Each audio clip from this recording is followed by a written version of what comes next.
Election commission Tehreek-e Insaf को मखसूस नशिस्तें देने को तैयार। इलेक्शन कमीशन का मखसूस नशिस्तों से मुतालिक सुप्रीम कोर्ट के फैसले पर अमल दरामद का फैसला।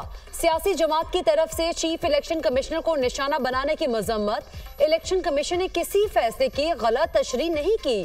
चीफ इलेक्शन कमिश्नर के इस्तीफे का मुतालबा मज़हका खेज है। इल्जामात इंतहाई नामुनासिब हैं। इलेक्शन कमीशन दबाव को खातिर में न लाते हुए आइन और कानून के मुताबिक काम करता रहेगा। इलेक्शन कमीशन ने पीटीआई इंट्रा पार्टी इलेक्शन को दुरुस्त करार नहीं दिया, जिसके खिलाफ पीटीआई मुख्तलिफ फॉरम्स पर गई। सुप्रीम कोर्ट में सुन्नी तहत काउंसिल इलेक्शन कमीशन और पेशावर हाई कोर्ट के फैसले के खिलाफ अपील में आई। सुन्नी तहत काउंसिल की ये अपील मुस्तरद कर दी गई। PTI election commission supreme court में फरीक नहीं थी। तर्जुमान इलेक्शन कमीशन।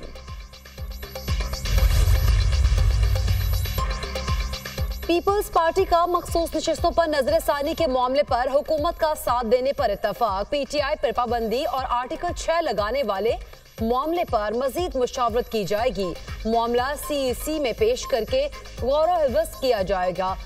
पीपल्स पार्टी वफ्द का मौक़िफ़। ऐवान सदर में मुस्लिम लीग नून और पीपल्स पार्टी की वफूद की सतह पर मुलाकात। वज़ीर कानून आज़म नज़ीर तारड़ और अटॉर्नी जनरल की मखसूस नशिस्तों के फैसले पर ब्रीफिंग।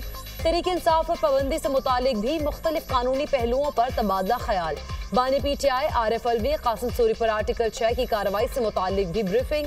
पीपल्स पार्टी ने मजीद मुशावरत के लिए वक्त मांग लिया। पीपल्स पार्टी की ऐवान सदर में अहम बैठक। सदर आसिफ अली जरदारी की ज़ेर सदारत मुशावरती इजलास। पीपल्स पार्टी के अहम रहनुमाओं की शिरकत। मखसूस नशिस्तों और पीटीआई पर पाबंदी से मुतालिक मुशावरत। किसी पार्टी पर पाबंदी का फैसला अहम होगा, किसी जमात पर पाबंदी का फैसला मुशावरत और सब पहलुओं को देखकर किया जाए। पीपल्स पार्टी विफाकी हुकूमत की इत्तेहादी जमात है। पीपल्स पार्टी हर आईनी और कानूनी फैसले के साथ खड़ी होगी। तहरीके इंसाफ का रवैया जमहूरी नहीं। तहरीके इंसाफ अगर खुद को सियासी जमात कहती है तो रवैया भी सियासी जमात जैसा अपनाना होगा। पीपल्स पार्टी रहनुमाओं की तजवीज़।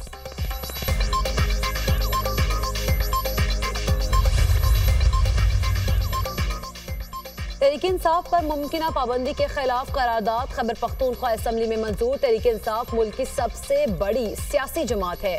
सुप्रीम कोर्ट ने फैसले में कहा पीटीआई को मखसूस नशिस्तें दी जाएं। फैसले के बावजूद विफाकी काबीना पीटीआई पर पाबंदी का बयानिया बना रही है। पीटीआई पर पाबंदी आइन के आर्टिकल 17 की खिलाफ वर्जी होगी। करारदाद का मतन। इलेक्शन कमीशन के अमले से भी मुताल्लिक करारदाद मंजूर। चीफ इलेक्शन कमिश्नर और चारों अराकीन से मुस्ताफी होने का मुतालबा। मेरा ये ख्याल है कि इलेक्शन कमीशन ने जैसा फैसला किया है कि वो रिव्यू नहीं फाइल कर रहा, ये एक बड़ा मुस्बत फैसला है। इसी तरह उसको चाहिए कि chief justice Lahore high court की ये जो फैसला है इसको भी मान के आगे चलें और इलेक्शंस का जो ट्राइब्यूनल्स को काम करने दें, फॉर्म 45, 47 खुलने दें और मरियम बीबी की जो घबराहट है उसको मज़ीद बढ़ने दें। इलेक्शन कमीशन का नजरसानी अपील दायर ना करना अच्छा फैसला है। Election commission chief justice Lahore high court का भी फैसला तस्लीम करे। मरियम नवाज को खदशा है अगर फॉर्म 45 खुले तो उनकी सीट खतरे में है। जजेस को डराने के लिए मार्शल लॉ की बातें हो रही हैं। सियासी केसेस रिटायर्ड जजेस के पास लगाना नामुनासिब नहीं। हाजिर सर्विस जजेस को ही ये केस सुनने चाहिए। ट्राइब्यूनल्स को तब्दील न करने का chief justice Lahore high court का अच्छा फैसला है। साबिक विफाकी वजीर फवाद चौधरी की दुनिया न्यूज़ से गुफ्तगू। राहत बेकरी के बाहर जलाओ गिराओ का केस। फवाद चौधरी समेत दीगर मुल्जिमान अदालत में पेश। एटीसी ने तफ्तीशी ऑफिसर को तफ्तीश मुकम्मल करने का आखिरी मौका दे दिया। समाअत 7 अगस्त तक मुलतवी। पीटीआई ने जो मांगा ही नहीं वो ट्रे में रखकर पेश किया गया। मुल्क को चलने दें, खुदारा इस मुल्क पर रहम करे। जिस शख्स को आप वापस लाना चाहते हैं वो कौम का मुजरिम है। हम इन साजिशों को कामयाब नहीं होने देंगे। जिन्होंने मुल्क पर हमला किया उनको मासूम और बेगुनाह बनाकर पेश किया जा रहा है। हमारी हुकूमत 5 साल मुकम्मल करेगी। किसी ने अदम इस्तेहकाम की कोशिश की तो आहनी हाथों से निपटेंगे। जब मुल्क इस्तेहकाम की तरफ जाता है तो किसी न किसी को तकलीफ शुरू हो जाती है। न जाने मुल्क को किसकी नजर लग जाती है। तरक्की का सफर रुक जाता है।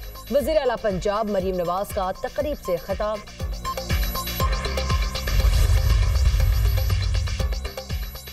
बानी पीटीआई और बुशरा बीबी के खिलाफ 190 मिलियन पाउंड रेफरेंस की समाअत आज अडियाला जेल में होगी। जुबैदा जलाल, परवेज खटक और आजम खान के बयानात पर जिरह की जाएगी। समाअत एहतसाब अदालत के जज मोहम्मद अली वड़ाइच करेंगे।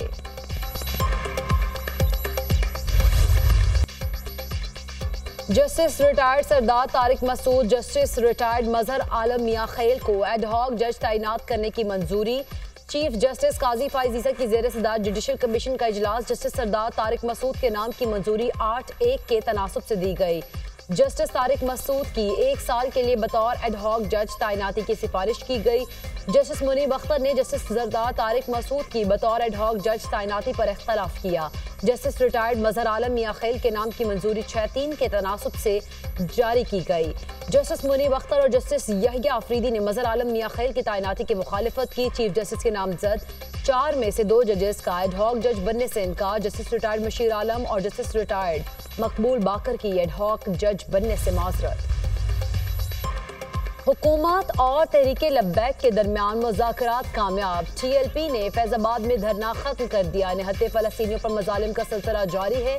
नेतन्याहू जंगी जराइम का मुर्तकिब हुआ है। इजरायली मज़ालिम की हर फोरम पर मजम्मत करते हैं। फ़लस्तीनी भाइयों की हर मुमकिन मदद करेंगे। क़ौम आलम इजरायली मज़ालिम को रोके। 31 जुलाई से पहले 1000 टन इमदाद भेजी जाएगी। डॉक्टर आफिया सिद्दीकी की रिहाई को यकीनी बनाया जाएगा। मुशीर वज़ीर आज़म राना सनाउल्लाह की TLP रहनुमाओं के हमरा न्यूज़ कॉन्फ्रेंस।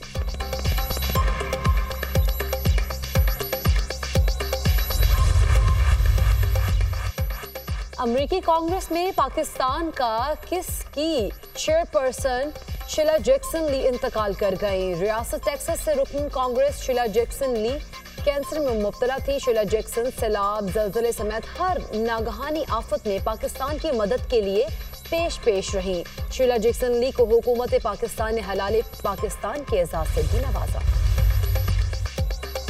ट्रंप दोबारा सदर मुंतखब होने की सूरत में रूस यूक्रेन जंग खत्म कराने की यकीन दहानी।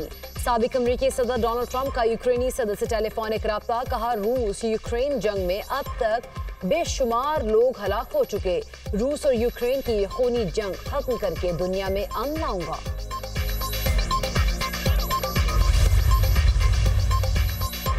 जो बाइडन को सदारती इंतखाबात लड़ने से रोकने की मुहिम तेज हो गई। अमरीकी सदर के खिलाफ डेमोक्रेटिक पर्सन्स की तादाद 35 हो गई। ऐवान के मजीद 5 अराकीन और 1 सेनेटर जो बाइडन के खिलाफ हो गए। जो बाइडन की फैमिली ने भी उनकी इलेक्शन से दस्तबरदारी का सोचना शुरू कर दिया। अमरीकी सदर का चंद रोज में दस्तबरदार होने का इम्कान। जो बाइडन और व्हाइट हाउस ने ताहाल दस्तबरदारी के दावों की तस्दीक नहीं की।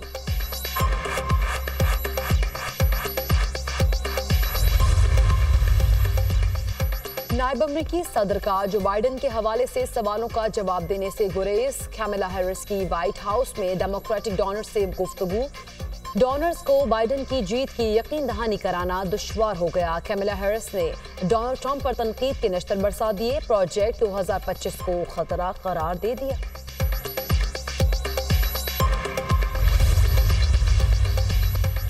वज़ीर आला मरियम नवाज की मुहर्रम में सिक्योरिटी के इंतजामात की तारीफ। अज़ादारों के लिए सबील ऑन व्हील को सराहा। वज़ीर आला पंजाब मरियम नवाज की वज़रा, commissioners, deputy commissioners, RPOs, DPOs से video link meeting. Maryam Nawaz ने कहा, मोबाइल फोन और इंटरनेट सर्विसेज को बंद किए बगैर सिक्योरिटी इंतजामात बहुत बड़ी कामयाबी है। इंतजामिया ने उम्दा इंतजामात करके मेरा सर फख्र से बुलंद किया।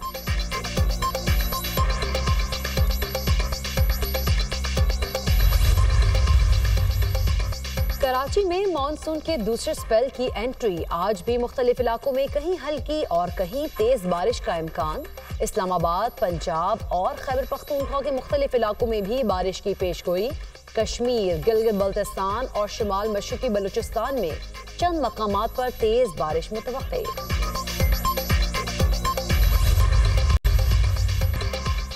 Global cyber security firm CrowdStrike के सिस्टम में तकनीकी खराबी। माइक्रोसॉफ्ट सिस्टम में खराबी के बायस दुनिया भर में फजाई और कारोबारी सरगर्मियां मुतासर।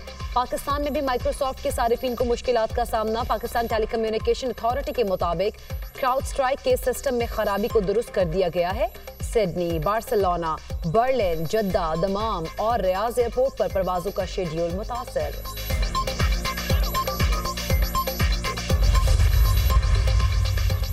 IPPs मुआहिदों का मामला अवैध लगारी देख रहे हैं। ये हुकूमत के मुआहिदे हैं, हमने रेकॉर्ड की तरह नहीं फंसना। बिजली के टैरिफ में कमी के लिए हल ढूंढने की कोशिश कर रहे हैं। बिजली चोरी रोकने के लिए इक़दामात जारी हैं। FBR में डिजिटाइजेशन के बाद इंसानी मुदाखलत महदूद हो जाएगी। जो टैक्स नहीं देते उन्हें टैक्स नेट में लाएंगे। 49 लाख नॉन फाइलर्स का डेटा हमारे पास आ गया है। 1.5 लाख रिटेलर्स इस वक्त रजिस्टर्ड हो चुके हैं। ज़राअत पर टैक्स के लिए रवा माली साल कानून साजी कर ली गई है। ज़राअत पर टैक्स के लिए सूबे राजी हो गए हैं। विफाकी सतह पर हर काम उधार पर किया जाता है। इस्तेहकाम कैसे आएगा? IMF प्रोग्राम के अगस्त के आखिर तक एग्जीक्यूटिव बोर्ड से मंजूरी मिल जाएगी।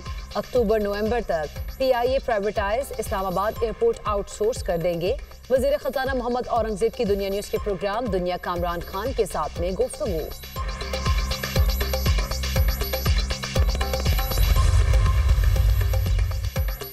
बिजली का निज़ाम बड़ा सादा होना चाहिए। जो सस्ती बिजली दे उससे बिजली खरीदी जाए। महंगी बिजली बर्दाश्त नहीं कर सकते। ये निज़ाम कैसे चलेगा? हमें IPPs के महंगे मुआहदे मंजूर नहीं। बंद प्लांट्स के पैसों का बोझ सारिफीन बर्दाश्त क्यों करें? बंद प्लांट्स के पैसे सेठों की जेबों में जा रहे हैं। कैपेसिटी चार्जेस में अगले साल मजीद इजाफा होगा। पाकिस्तान की बका ऐसे मुआहदों के साथ नहीं है। कारोबार और सनत चलेगी तो मुल्क चलेगा। साबिक निगरान वफाकी वजीर गोहर एजाज की न्यूज कॉन्फ्रेंस। बिजली के मौजूदा निर्ख पर इंडस्ट्री नहीं चल रही। बार बार हुकूमत को कह रहे हैं कि जहां से सस्ती बिजली मिले वहां से लें। बिजली महंगी होने की वजह से अवाम रो रहे हैं। इसका हल कौन निकालेगा? SM तनवीर। बजट के बाद महंगाई की शरह में मुसलसल तीसरे हफ्ते में भी इजाफा। गरानी की शरह 10.76% मजीद बढ़ गई। हफ्तावार बुनियादों पर महंगाई की सालाना मजमूई शरह 24.36% रिकॉर्ड। चिकन, दालें, चीनी, चावल महंगे। दूध, दही, अंडों के दाम भी बढ़ गए। प्याज, दाल मसूर, LPG की कीमत में कमी। 17 अशिया की कीमतें मुस्तहकम रहीं।